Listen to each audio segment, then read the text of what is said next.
A 16-year-old boy stabbed a teacher to death at a private Catholic school in France in front of a packed class. Agnes LaSalle, 54 years of age, died after the pupil plunged a knife through her heart during a Spanish lesson on Wednesday morning. The attacker had only recently transferred to the Thomas Aquinas School in September after other schools rejected him due to having psychological problems. It's believed that the attacker was taking medication for stress and that he claimed to be possessed by the devil. Pupils heard Miss LaSalle briefly scream before she collapsed in a heap as the attacker stood calmly over her body, waving the knife. Pupils say that the student approached Miss LaSalle calmly and without saying a word.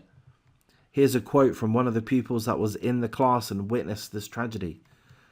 "We saw him taking something out of his bag, an object surrounded by paper. Then he headed for the door. We thought he wanted to go to the bathroom. In fact, he blocked access. The teacher was then at the blackboard near the door. He then turned around and struck a blow with what looked like a screwdriver at the level of the throat. We heard a scream, then nothing." Upon realization of the attack that they had witnessed, the pupils ran in panic as the bloodbath unfolded. Police and prosecutors later confirmed that the weapon was a knife and that the lethal wound was to Miss LaSalle's chest. Miss LaSalle had been on staff for 26 years. She was married with no children. Prosecutors said an investigation has been opened for premeditated murder and that the alleged killer was in custody. France's education minister visited the school and said a total of 90 pupils were receiving psychological counselling.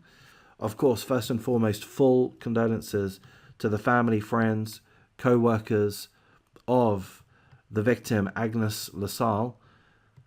An absolute tragedy has befallen the school, and as we see, 90 pupils are receiving psychological counselling. That does not surprise me. This is going to be traumatic for the entire school, knowing that one of their classmates, one of their schoolmates, a fellow student, enacted this hideous act, took the life away from somebody in front of a whole class on Wednesday morning. It's absolutely terrible. Again, full condolences.